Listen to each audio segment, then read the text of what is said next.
राम राम जी सब ने। तो आज हम भाई शिव महापुराण पढ़ेंगे। थोड़ी बहुत जिसी भी पढ़ी जाएगी तो आप भी सुनियो। जय श्री गणेश, श्री हरि, ओम नमः शिवाय, हर हर महादेव, जय माता रानी, जय माँ पार्वती। तो भाई देखो आज शिव महापुराण पढ़ेंगे।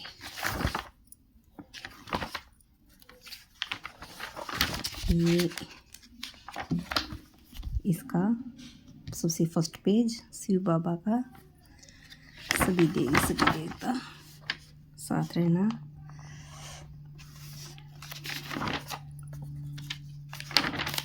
ये इसकी विशेष सूची दी गई है।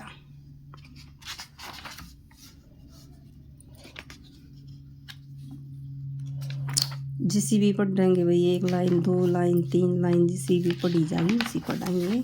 तो ये तो थी सारी विशेष सूची, पृष्ठ संख्या कहाँ से कहाँ तक दे रखी। और यह अपनी शिव महापुराण कथा यहाँ से स्टार्ट होती है।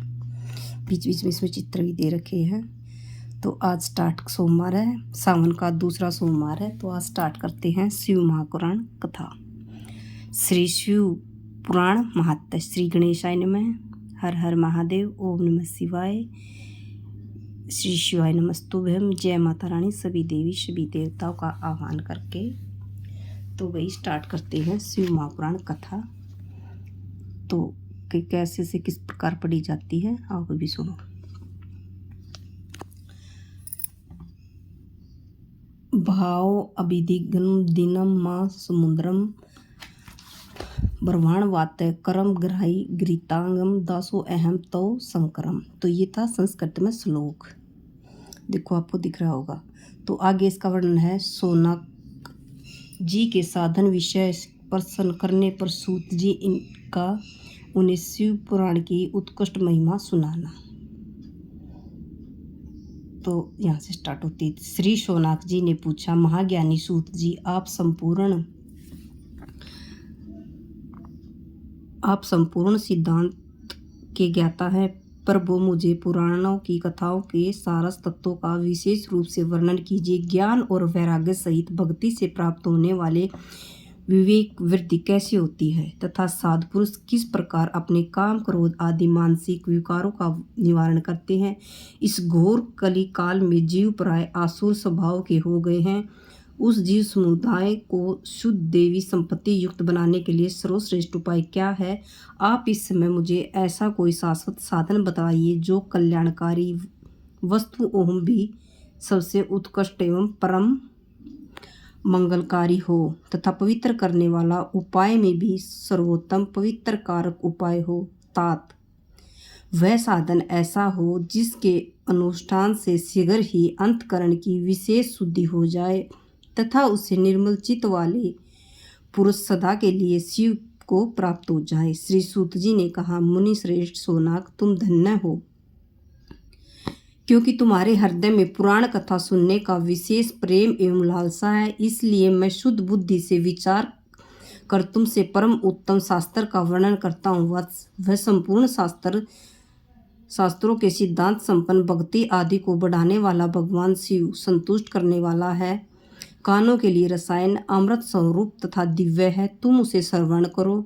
मुन्ने, वह परम उत्तम शास्त्र है शिव पुराण, जिसका पूर्व काल में भगवान शिव ने ही प्रवचन किया था। यह काल रूपी स्पर्श से प्राप्त होने वाले महान त्रासक विनाश करने वाला उत्तम साधन है।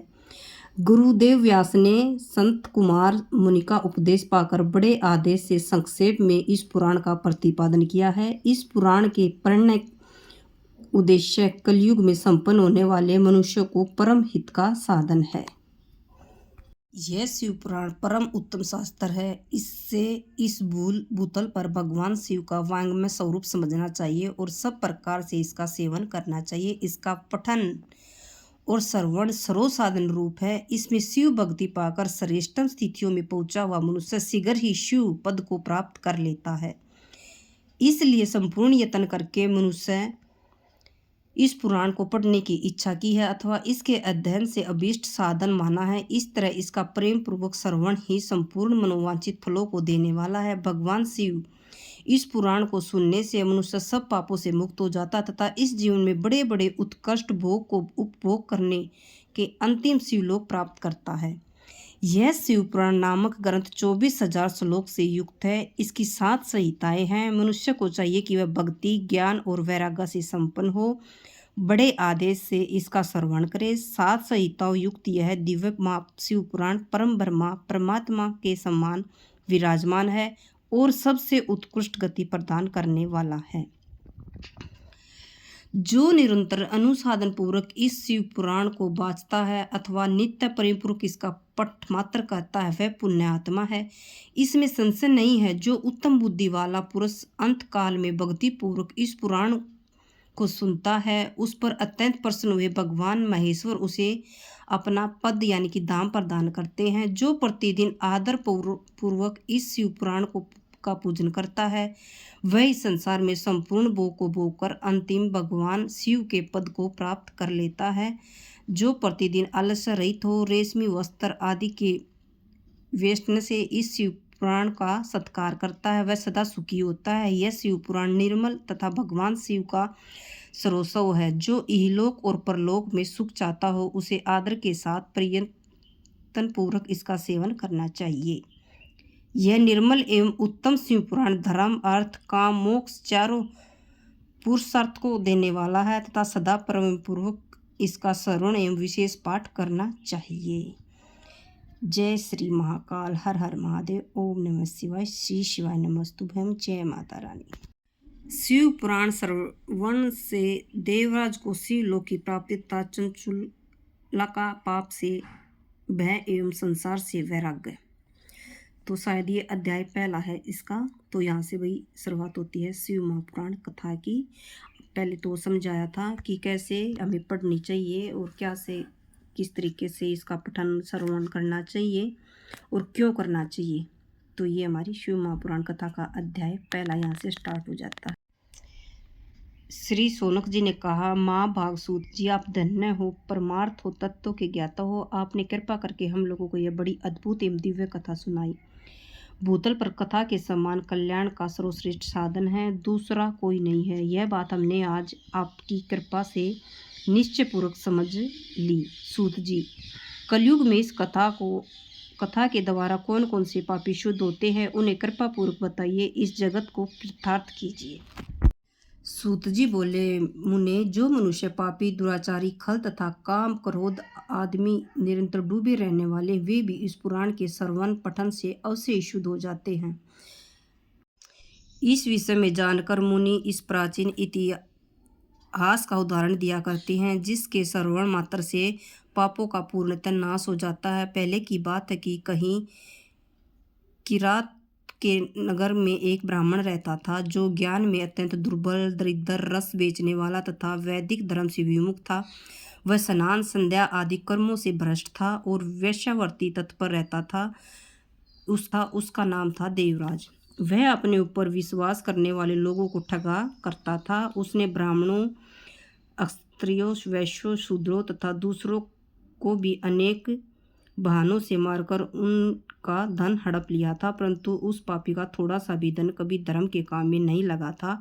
वह वैश्यागामी तथा सब प्रकार से आचार भ्रष्ट था। एक दिन घूमता घामता वह देव योग से प्रतिष्ठानपुर जोशी प्रयाग में जा पहुंचा। वहाँ उसने एक शिवालय देखा जहाँ बहुत से साधु महात्मा एकत्र हुए थे। देवराज उस शिवालय में ठहर गया, किंतु वहाँ उस ब्राह्मण को जवर आ गया। उस जवर से उसको पीड़ा होने लगी। वहाँ एक ब्राह्मण देवता शिव पुराण की कथा सुना रहे थे। जवर में पड़ा हुआ देवराज ब्राह्मण के मुख अरविंद से निकली हुई उस शिव कथा के निरंतर सुनता रहा। 1 मास के बाद वह जवर से अत्यंत पीड़ित होकर चला बसा। यमराज के दूत आए और उसे पासों से बांधकर बलपूर्वक यमपुरी में ले गए। इतने में शिवलोक भगवान शिव के पार्षदगण आ गए। उनके गोर अंग कपूर के समान उज्ज्वल थे, हाथ त्रिशूल सुशोभित हो रहे थे। उनके संपूर्ण अंग भस्म से उद्भासित थे और रुद्राक्ष की माला उनके शरीर की शोभा बढ़ा रहे थे। वे सब के सब क्रोधपूर्वक यमपुरी गए और यमराज के दूतों को मार पीट कर बारंबार धमकाकर उन्होंने देवराज को उनके चुंगल से छुड़ा लिया और अत्यंत अद्भुत विमान पर बिठाकर जब वे शिवदूत कैलाश जाने के लिए उद्युक्त हुए उस समय यमपुरी में बड़ा भारी कोलाहल मच गया। उस कोलाहल को सुनकर यमराज अपने भवन से बाहर आए। साक्षात दूसरे रुद्र को सम्मान प्रतीत होने वाले उन चारों दूतों को देखकर धर्मराज उनका विधिपूर्वक पूजन किया और ज्ञान दृष्टि से देखकर सारा वृत्तांत जान लिया। उन्होंने भय के कारण भगवान शिव के उन महात्मा दूतों से कोई बात नहीं पूछी, उल्टे उन सब की पूजा एवं प्रार्थना की। तत्पश्चात वे शिव दूत कैलाश को चले गए और वहां पहुंचकर उन्हें उस ब्राह्मण को दया सागर सांब शिव के हाथों में दे दिया। सोनाक जी ने कहा, महाभाग सूत जी, आप सर्वज्ञ हैं। महामते, आपका कृपा प्रसाद से मैं बारंबार कृतार्थ हुआ। इस इतिहास को सुनकर मेरा अत्यंत आनंद में निमग्न हो रहा है। अतः सब भगवान शिव प्रेम में प्रेम बढ़ाने वाली शिव संबंधिनी दूसरी कथाओं को भी कहिए। श्री सूत जी बोले, सोनक सुनो, मैं तुम्हारे सामान गोपनीय कथा वस्तु का भी वर्णन करूंगा, क्योंकि तुम शिव भक्तों में अग्रण्य तथा वेताओं को श्रेष्ठ हो। समुद्र के निकटवर्ती प्रदेश में एक वास्कल नामक ग्राम है, जहाँ वैदिक धर्म से विमुख महापापी दिविज निवास करते हैं। वे सब के सब बड़े दुष्ट हैं। उनका मन दूषित विषय भोगों में लगा रहता है। वे न देवताओं पर विश्वास करते हैं न भाग्य पर। वे सभी कुटिल वृत्ति वाले हैं, किसानी करते हैं और भांति भांति के घातक अस्त्र वस्त्र रखते हैं। वे व्यभिचारी और खल ज्ञान वैराग्य सद्मार्ग का सेवन ही मनुष्य के लिए परम पुरुषार्थ है। इस बातों को वे बिल्कुल नहीं जानते कि सभी पशु बुद्धि वाले हैं। जहाँ दिविज ऐसे ही हो, वहाँ अन्य वर्णों के विषय में क्या कहा जाए। अन्य वर्णों के लोग भी उन कोई भांति कुत्सित विचार रखने वाले, सौद्रव विमुख एवं खल वे सदा कुकर्म लगे रहते हैं, नित्य विषय भोगों में डूबे रहते हैं। वहाँ सब स्त्रियां भी कुटिल स्वभाव की हैं, स्वेच्छाचारिणी है, पापासक्त है, कुतिस्थ है, विचार वाली और व्यभिचारिणी है। वे सद्व्यवहार और सदाचार से सर्वथा शून्य है। इस प्रकार वहाँ दुष्टों का निवास है। वह वास्कुल नामक ग्राम में किसी समय एक विदुक नामधारी ब्राह्मण रहता था। वह बड़ा अधम था, दुरात्मा और महापापी था। यद्यपि उसकी स्त्री बड़ी सुंदरी थी और वह कुमार्ग पर ही चलता था। उसकी पत्नी का नाम था चंचुला। वह सदा उत्तम धर्म के पालन में लगी रहती थी, तो भी उसे छोड़कर वह दुष्ब्राह्मण वैश्यागमी हो गया था। इस तरह कुकर्म में लगे हुए उस बिंदु के बहुत वर्ष व्यतीत हो गए। उसकी स्त्री चंचुला काम से पीड़ित होने पर सौ धर्मनाश के भय से क्लेश सहकर विद्रह काल तक धर्म श्रेष्ठ करती नहीं हुई, परंतु दुराचारी पति के आचरण से प्रभावित हो आगे चलकर वह स्त्री भी दुराचारिणी हो गई। इस तरह दुराचार में डूबे गए उन मूढ़ चित्त वाले पति पत्नी का बहुत सा समय व्यर्थ बीत गया। तदंतर शूद्र जातीय वैश्य का पति बना हुआ वह दूषित बुद्धि वाला दुष्ट ब्राह्मण बिंदु समय अनुसार मृत्यु को प्राप्त हो गया, नरक में जा पड़ा। बहुत दिनों तक नरक में दुख भोगकर वह मूढ़ बुद्धि पापी विंध्य पर्वत पर भयंकर पिशाच हुआ।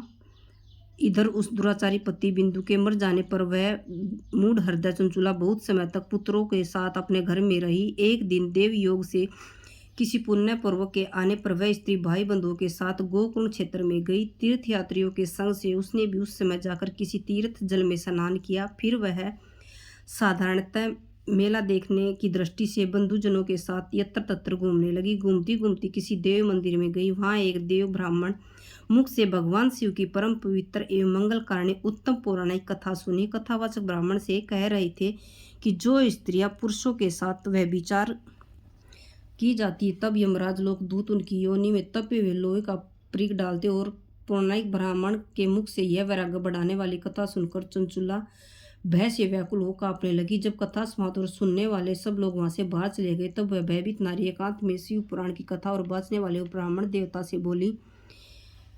चंचुला ने कहा, ब्राह्मण, मैं अपने धर्मों को नहीं जानती, इसलिए मेरे द्वारा बड़ा दुराचार हुआ। स्वामी, मेरे ऊपर अनुपम कृपा करके आप मेरा उद्धार कीजिए। आपके वैराग्य से रस में ओत प्रोत इस प्रवचनों को सुनकर मुझे बड़ा भय लग रहा। मैं काँप उठी। मुझे इस संसार से वैराग्य हो गया। मुझे मूढ़ चिंता वाली पापिनी को धिक्कार है। मैं सर्वथा निंदा के योग्य हूँ।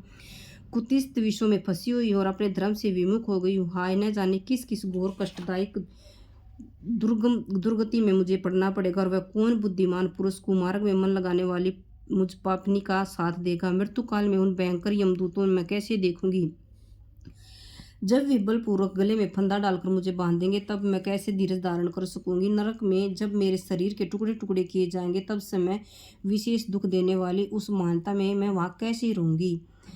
हाय, मैं मारी गई, मैं जल गई, मेरा हृदय विदीर्ण हो गया और मैं तब सब प्रकार से नष्ट हो गई, क्योंकि मैं हर तरह से पाप में डूबी रहती हूँ। ब्राह्मण, आप ही मेरे गुरु हो, आप ही माता हो, आप ही पिता हो। आपकी शरण में आई हुई मुझे दीन अबला का आप ही उद्धार कीजिए। सूत जी कहते, सोनक, इस प्रकार खेद और वैराग्य से युक्त हुई चंचुला ब्राह्मण देवता दोनों चरणों में गिर पड़ी। तब उन बुद्धिमान ब्राह्मण की कृपापूर्वक उसे उठाया और इस प्रकार कहा।